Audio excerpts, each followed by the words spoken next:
आज के इस लेक्चर की शुरुआत हम उस काम से करते हैं जो शायद आपने पूरा किया हो। कल मैंने कहा था कि एक चीज आप याद रखना, वी मैक्स या वी की रेंज। अब तक तो सर्कुलर की वी की रेंज आपने याद कर ली होगी। वी की रेंज बताओ, यहां क्या निकल के आया था, फॉर्मूला बोलिए क्या था ये, बोलो। एक मिनट, जी इंटू आर, ऊपर क्या आएगा, mu s plus tan theta और tan theta plus mu s. और नीचे क्या आता है, नीचे 1 minus mu s tan theta.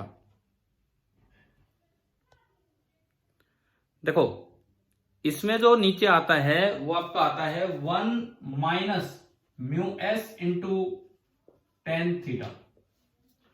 और इधर की तरफ आपने बनाया था under root of g r, ऊपर तो माइनस हो जाता है और नीचे प्लस हो जाता है। अब मैंने कल आपको एक काम करने के लिए बोला था क्या, कि इसमें तो ये था कि भाई अगर आपको म्यू एस फिक्स दे रखा है तो उससे आपने वी की रेंज निकाल ली। ये जो फॉर्मूला है, दरअसल ये तो फॉर्मूला था range of v for given values of r, theta and mu s. फिर मैंने कल कहा था कि आप एक बार रेंज ऑफ म्यू एस निकालना दोनों तरीके से। मैंने एक करके दिखाया था, एक आपके लिए छोड़ दिया था, एक करके दिखाया था, एक आपके लिए छोड़ दिया था। आप बताओ आपने दूसरा कंप्लीट किया कि नहीं किया।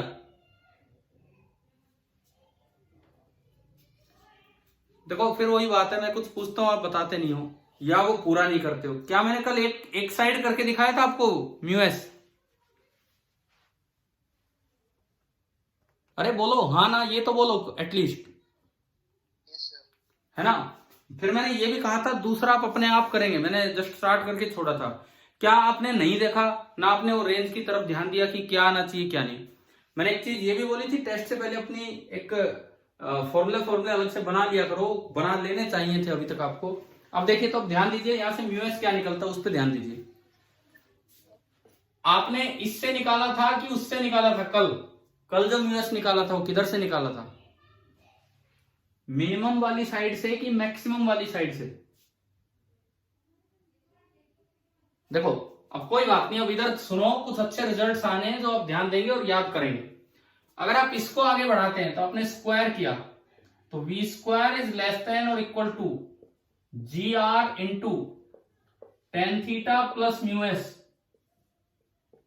Upon 1 minus mu s into tan theta. ठीक है, आप म्यू एस निकालना चाहते हो, जी आर को इधर ले आए तो v square by g r is less than और equal to tan theta plus mu s upon 1 minus mu s into tan theta. आपने क्रॉस प्रोडक्ट किया तो v square minus mu s into v square into tan theta, this is less than और equal to g r tan theta plus mu s into g are.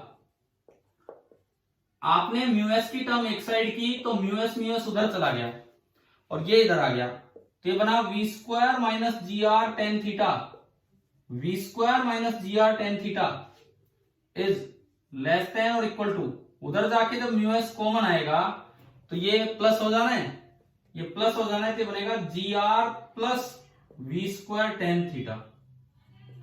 तो यहां से range आती है कि mu s is greater than और equal to, mu s is greater than और equal to v square minus g r tan theta, v square minus g r tan theta upon v square minus g r tan theta upon नीचे आएगा g r plus v square tan theta. तो यूं बताओ ये mu की minimum value निकल के आई इधर से कि मैक्सिमम, कि म्यू या तो इतना हो या इससे ज्यादा हो? मिनिमम निकला कि मैक्सिमम? मिनिमम।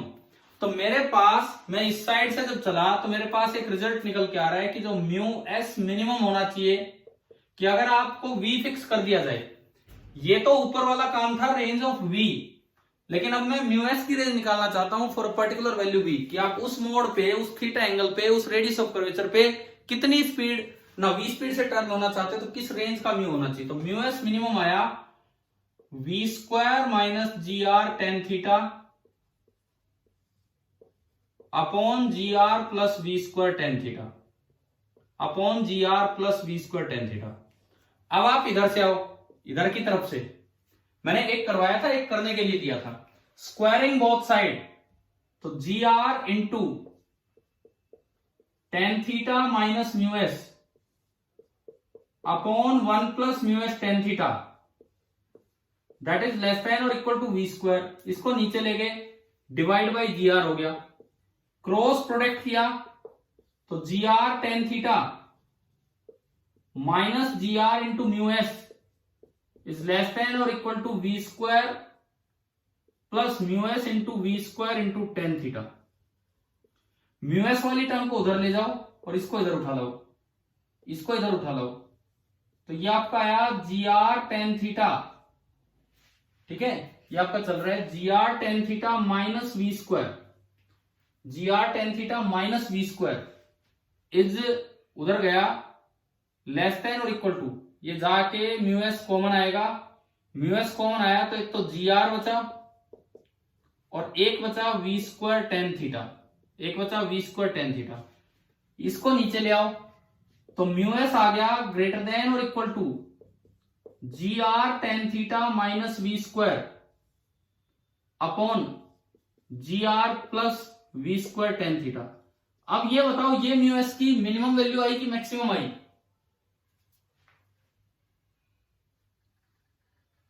हाँ जी, ये म्यू एस की मिनिमम वैल्यू आई कि मैक्सिमम आई, ये बताएं।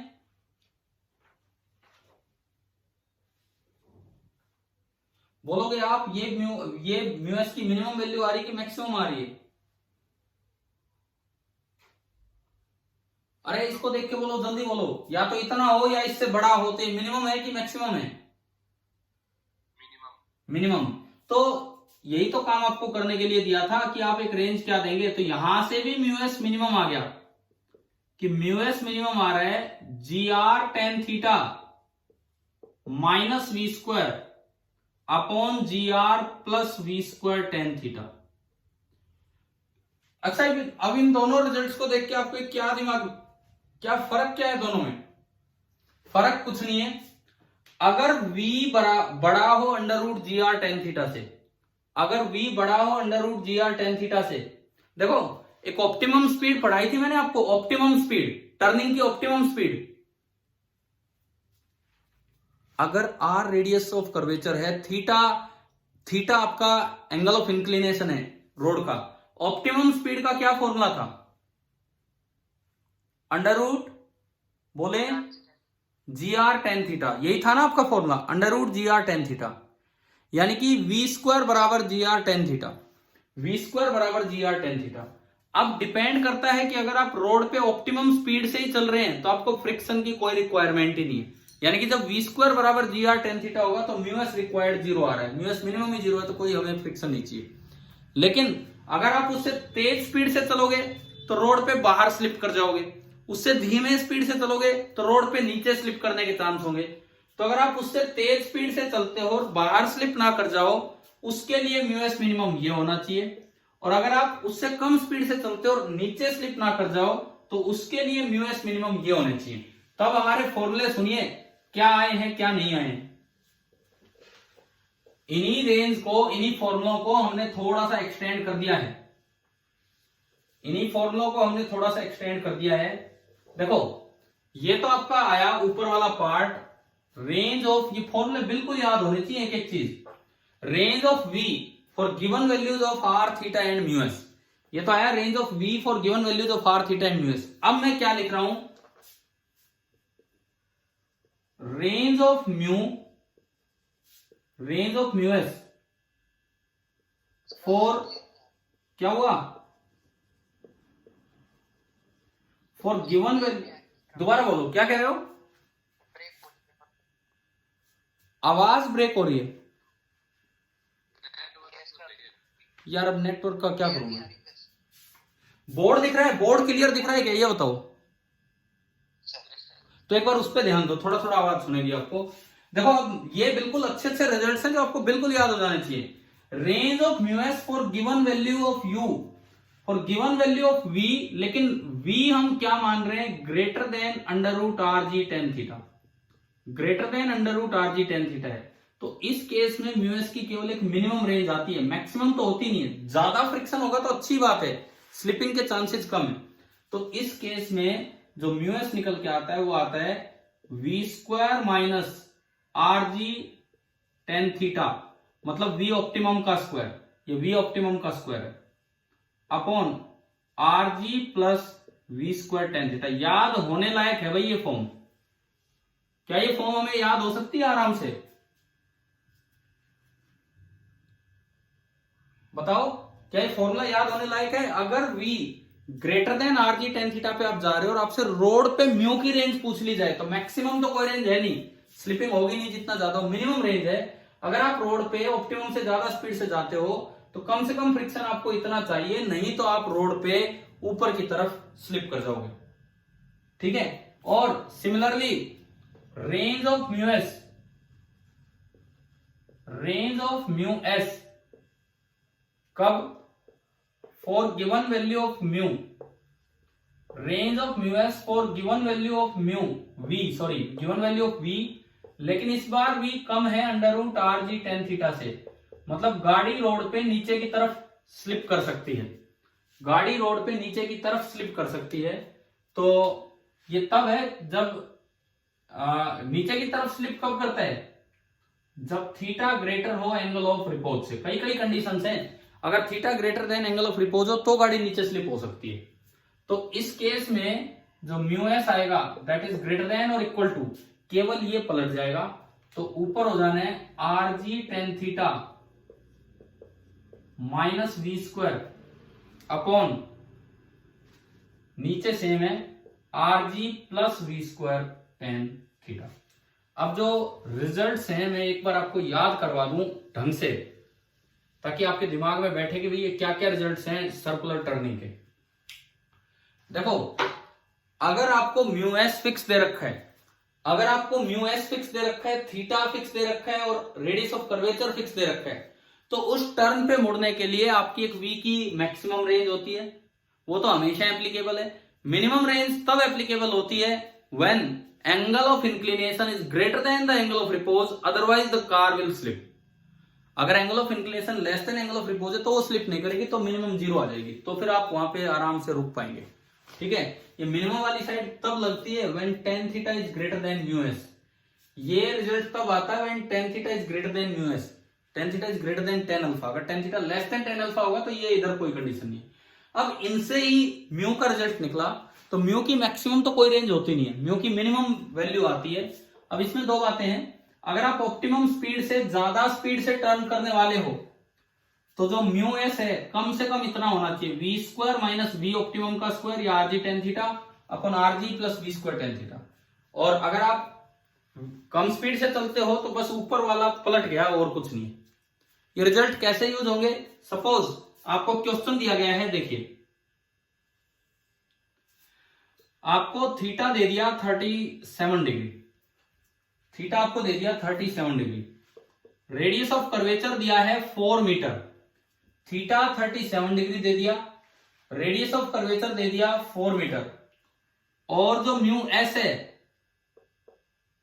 म्यू एस वो आपको दिया गया है, देखिए म्यू एस अगर मैं मानू यहां पे तो म्यू एस आपको दे दिया 1/2, म्यू एस आपको दे दिया 1/2, और आपको जिस स्पीड से टर्न कर रहे हैं जी आप 10 ले लेंगे, जी की वैल्यू आप ले लेंगे 10 मीटर पर सेकेंड स्क्वायर। आपको जिस स्पीड से टर्न करना है वो आपको दे दिया root r g tan theta n into 4 into 3/4 30। Suppose आपको स्पीड दे दी रूट 30 मीटर पर सेकेंड। अब पूछा है कि म्यू एस मिनिमम कितना होगा, बताओ, बताइए आप। इसका जवाब दीजिए कि म्यूएस मिनिमम कितना होगा।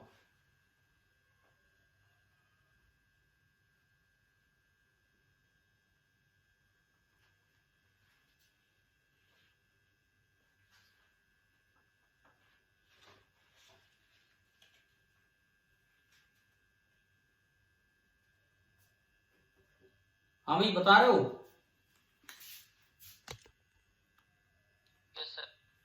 बताओ तो कितना होगा। पहले तो ये चेक करो कि ये वी ऑप्टिमम स्पीड से ज्यादा है कि कम है।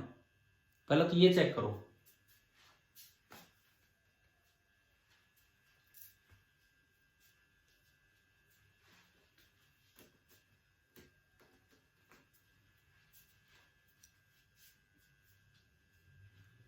पहले आप सिंपली ये चीज चेक कीजिए कि ये स्पीड ऑप्टिमम स्पीड से ज्यादा है या कम है।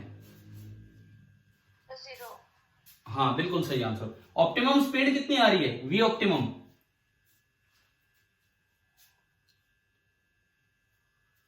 √30 आ रहा है ना वी ऑप्टिमम। मैंने तो वैल्यू इसी हिसाब से सोच के दी है ना। वी ऑप्टिमम √30 आया। अगर वी ऑप्टिमम ही √30 है तो क्या फ्रिक्शन की रिक्वायरमेंट है? आप जिस स्पीड से चलना चाह रहे हो तो ऑप्टिमम स्पीड ही है। देखो आप वी ऑप्टिमम निकालोगे, v optimum it is coming out to be √r। r है आपका 4, g है 10 और 10 37 होता है 3/4। 4 से 4 गया तो √30 आ गया। तो अगर आप √30 से ही चलोगे तो क्या फ्रिक्शन की जरूरत है क्या? बताओ। ना सर। नहीं। तो अगर ये वैल्यू हो तो इसका तो आंसर आएगा 0। आपको कोई म्यूएस की रिक्वायरमेंट नहीं होगी। ठीक है। उसके बाद मान लो एक बार मैं वैल्यू इससे थोड़ी ज्यादा दे दूं। क्वेश्चन तो कैसा भी हो सकता है। सपोज आपको जो म्यूएस दिया गया √40 दे दिया।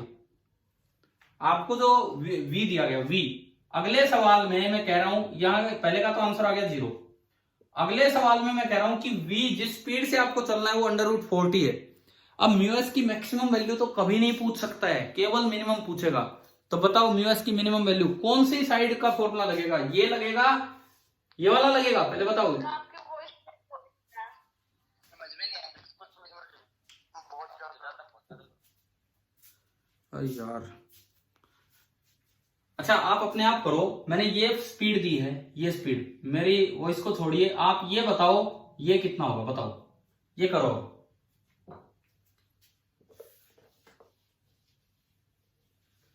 ये वाला क्वेश्चन सोल्व कीजिए। ये √40 है तो क्या होगा?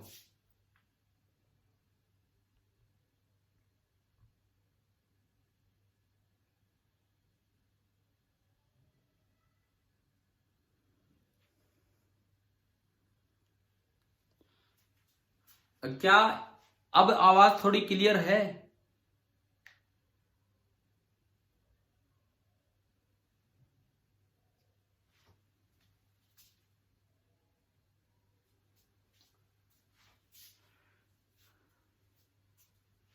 हाँ जी, इसका बताओ म्यूएस मिनिमम क्या आएगा अगर ये फॉर्मूला है तो। क्या? अब तो स्क्रीन भी गई? रुको रुको रुको रुको रुको रुको रुको रुको, मैं करता हूं। दूसरा नेटवर्क तो और भी खराब था।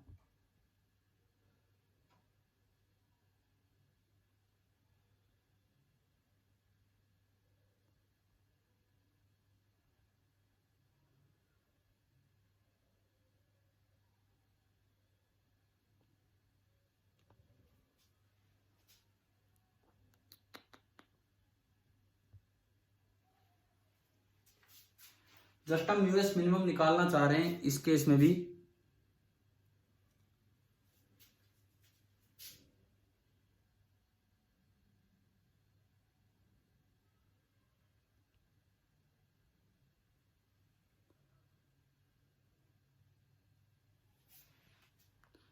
भाई अब देखो स्क्रीन दिखी क्या?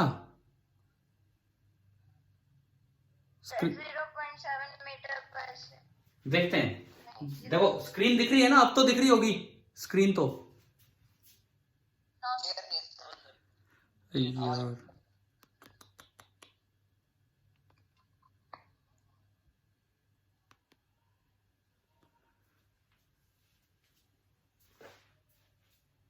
अब देखो इसमें म्यू एस मिनिमम निकालना है। इस केस में मैंने जो वी म्यू एस लिया है, वी लिया है, वो इससे बड़ा लिया है।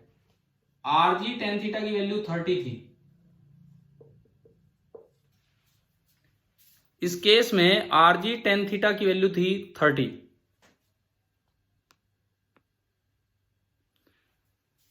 देखिए ये जो केस है, इस केस में आर जी टेन थीटा तो 30 चल रहा था और मैंने वी दिया √40, तो ये बड़ा है।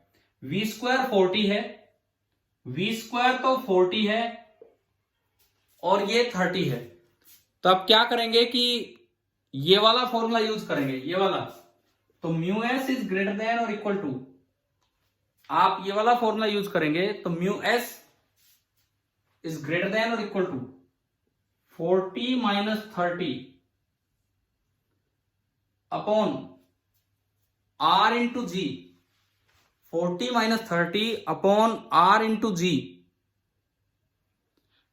देखो अभी देखो, समझने की कोशिश करो, अगर दिखे तो कुछ क्या आवाज भी क्लियर है? ठीक है। तो अब देखिए मैंने थोड़ा सा चेंज किया था। इधर देखिए, ये हमारा दूसरा सवाल। √30 जब दिया तो हमें म्यू एस की जरूरत ही नहीं थी और म्यू एस था 0। अब हमारा दूसरा क्वेश्चन है कि √40 दिया, तो इन वैल्यूज के साथ आर जी टेन थीटा तो था 30 और वी स्क्वायर आ रहा है 40। तो वी स्क्वायर बड़ा है, वी स्क्वायर बड़ा है, तो आप ये वाला फॉर्मूला यूज करेंगे।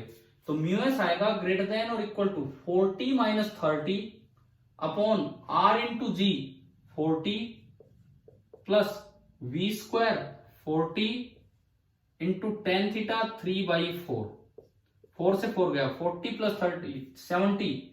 तो ये आया mu s is greater than और इक्वल टू 10/70। इसका मतलब म्यू एस मिनिमम, इस केस में म्यू एस मिनिमम आया 1/7। अब बताओ क्या ये वाला सवाल कुछ आया समझ?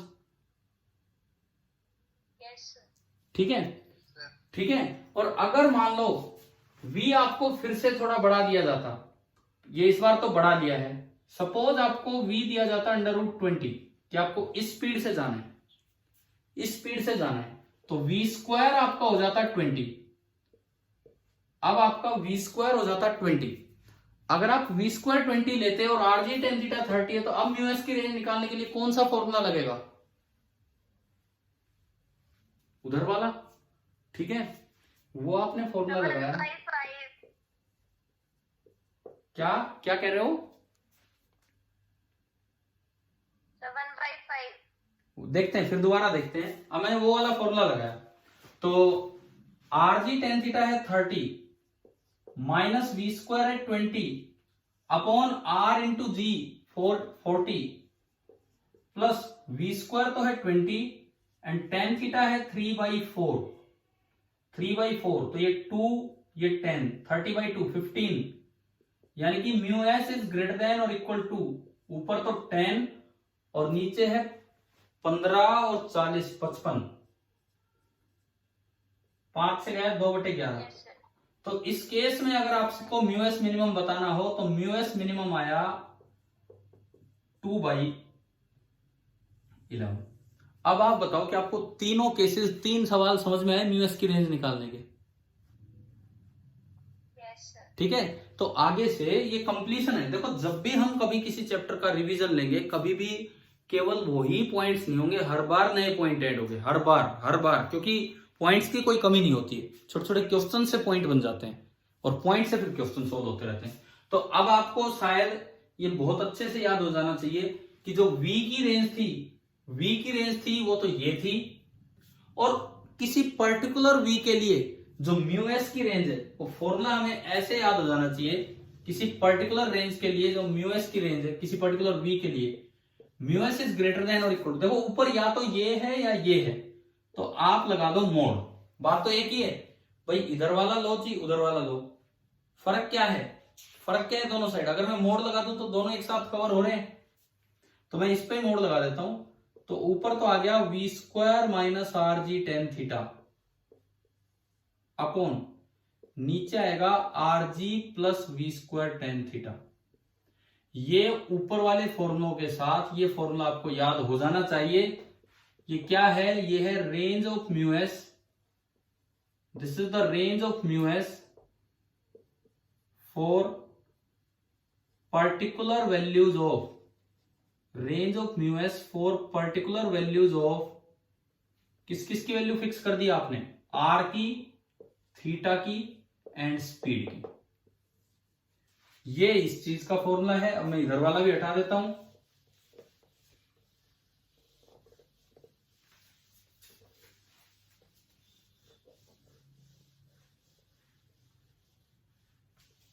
और मैं ये वाला भी हटा देता हूं। तो एक तो ये रिजल्ट्स हैं और एक ये रिजल्ट है।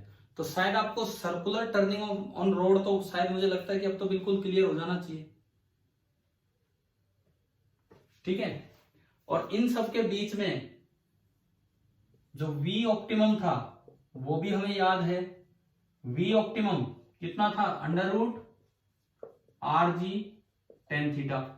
और जो ओमेगा ऑप्टिमम है, ओमेगा जब भी निकालना हो V के फॉर्मूलों से निकलेगा। ओमेगा जब भी निकालना हो V के फॉर्मूलों से निकलेगा। कैसे, ओमेगा बराबर क्या होता है, V बाई आर होता है ना भाई। ओमेगा बराबर V बाई आर। तो अगर ऑप्टिमम निकालना है तो V बाई आर करोगे तो आर स्क्वायर वन के अंदर जाएगा, आर स्क्वायर वन के अंदर जाएगा तो बनेगा G by r into tan theta. अगर आपको ये निकालना ओमेगा मिनिमम, सब कुछ सेम है, बस यहां G बाई आर हो जाएगा। अगर आपको ओमेगा मैक्सिमम निकालना हो, सब कुछ सेम है और यहां केवल और केवल G बाई आर हो जाएगा। तो आप ये बताओ, इस क्लास में अभी तक मैंने ये एक पॉइंट समझाया, क्या ये एक पॉइंट आप सभी को क्लियर हो गया है कि नहीं, कैसे निकाला हमने? ठीक है। अभी देखो थोड़ा सा और आगे बढ़ते हैं।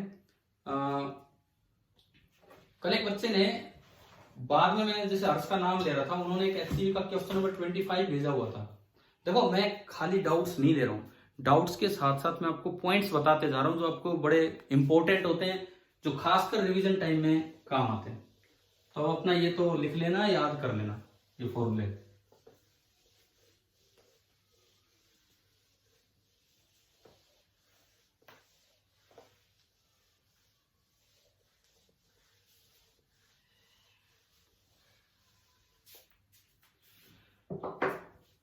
अच्छा, इसके बाद देखिए, एक बार मैं एचसी वर्मा के एक सवाल पे आता हूं।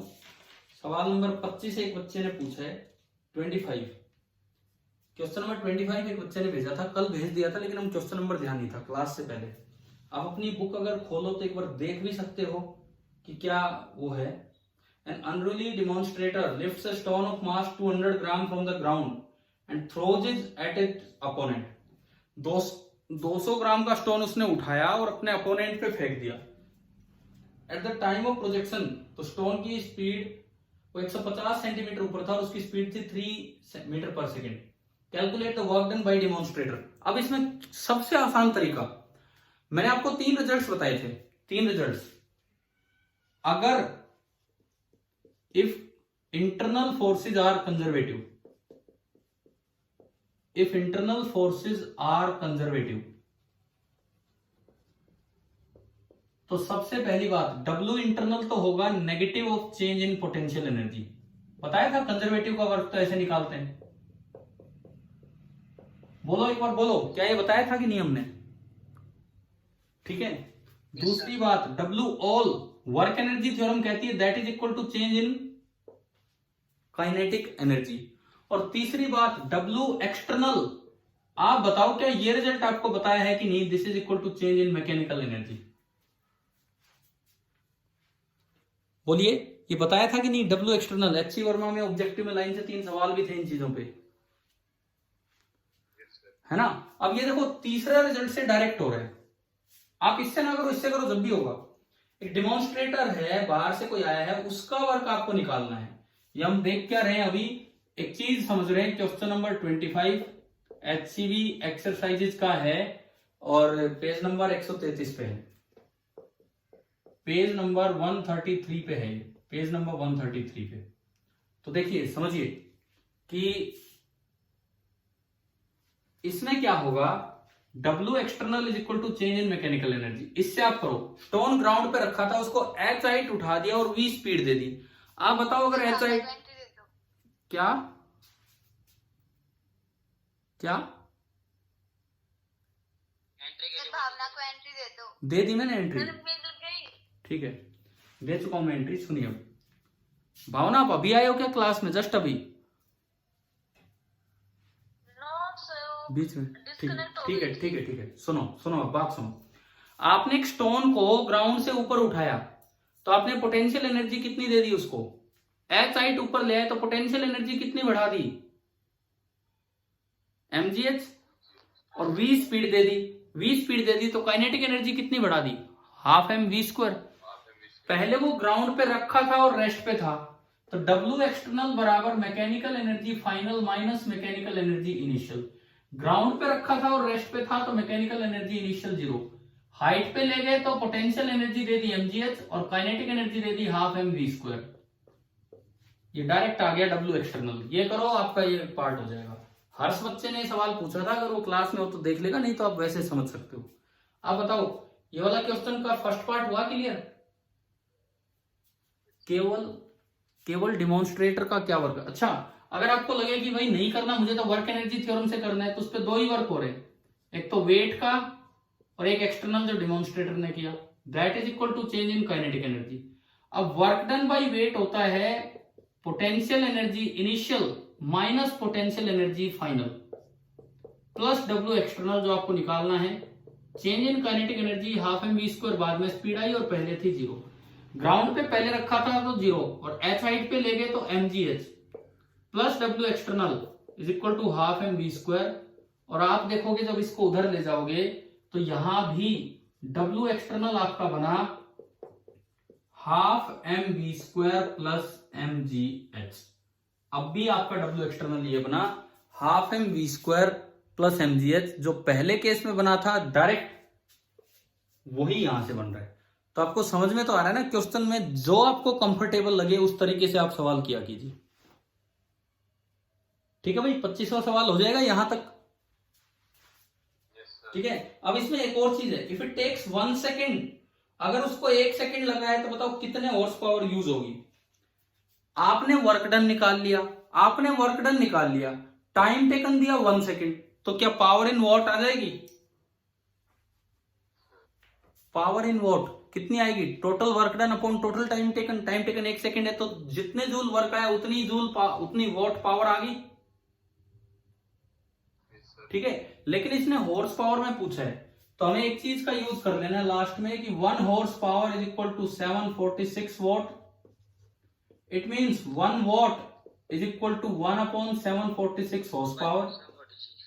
तो जितने भी वॉट आपका आंसर आया उसको 1/746 से मल्टीप्लाई कर देना, जितने भी वॉट। अब देखो 25वें सवाल का आंसर फर्स्ट पार्ट का है 3.84 जूल। फर्स्ट पार्ट का आंसर है 3.84 joule. Joule per second 1 second ही करोगे तो 3.84 वॉट जो होगी वो हो जाएगी 3.84 अपॉन 746 हॉर्स पावर। तो अगर हॉर्स पावर में आंसर चाहिए तो वो ऐसे निकल जाएगा। कल भी जैसे एक सवाल पावर से रिलेटेड ही पूछा था किसी बच्चे ने, शायद इनके आसपास ही कोई पूछा था, हाँ वो एथलीट वाला। तो मैंने आपको पावर के बारे में और भी 2-3 बातें बताई। कब power directly proportional to V है, कब power directly proportional to V square है, कब कैसे लिखते हैं, क्या वो ध्यान है ना वो सारी पॉइंट्स। ठीक है, तो चलिए ये तो आपका हो गया क्वेश्चन नंबर 25। अब एक बार मुझे थोड़ा टाइम बताओगे कि मीटिंग का कितना टाइम बचा है इसका? है कितनी देर? 2:30 मतलब 2 मिनट बचे हैं, 2 मिनट। Yes sir. तो 2 मिनट बचे। हाँ जी। सर 1.5 घंटे क्या रही थी, 8:30 बजे खत्म होगी। अरे वो लिंक ही नहीं आया 1.5 घंटे वाला, 1.5 घंटे वाला लिंक नहीं आया। तो सुनो बात सुनो, मैं आपकी दोबारा एक और क्लास लूंगा। मैं आपको बता देता हूँ, ये फोन मुझे चार्ज करना है। तो आपकी जो नेक्स्ट क्लास होगी जस्ट अभी, उसका टाइम रहेगा 8 PM टू 8:40 PM। अभी हम जस्ट 15 मिनट बाद या 20 मिनट बाद 15 मिनट बाद अगली क्लास स्टार्ट कर रहे हैं 8 PM टू 8:40 PM, क्योंकि फोन चार्ज करना मुझे अभी बीच में। कोई बच्चा कुछ बोल रहा है तो बोलिए, अभी क्या कहना चाह रहे थे? अगली ठीक है, अगली क्लास में मैं और भी कोई डाउट्स होंगे तो आपको बता देंगे। नेक्स्ट क्लास एक फिनिशिंग क्लास हम ले रहे हैं 8 से 8:40। अभी 15 मिनट का आपका गैप है, तब तक मैं फोन चार्ज कर देता हूँ। ठीक है भाई। दोबारा जुड़ना जरूर उस क्लास में।